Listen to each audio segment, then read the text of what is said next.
Tak já vás zdravím. Chtěl bych vám ukázat, na co jsem teď narazil při výměně osvětlení za ledková.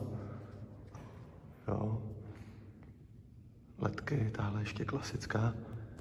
Zhasnul jsem si vypínač a obě tyhle zkoušečky mi ukazovaly napětí. A já vám prostřihnu, co to dělalo.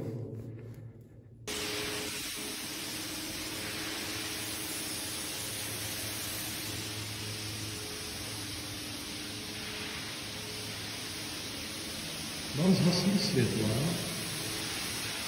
tohle to nedělá. Zkoušečka ukazuje napětí, jakým vůdčím patří, ale proti kostře to pak nic neukáže.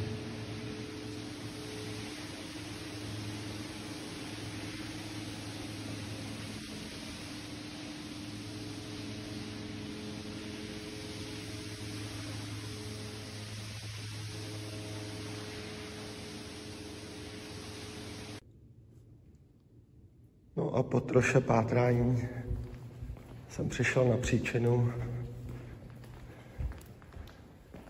Tady máme vapíka.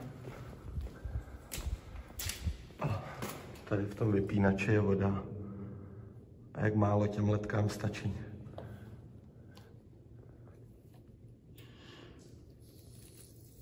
No, teď to není vidět, ale cáká to přímo proti tomu vypínači.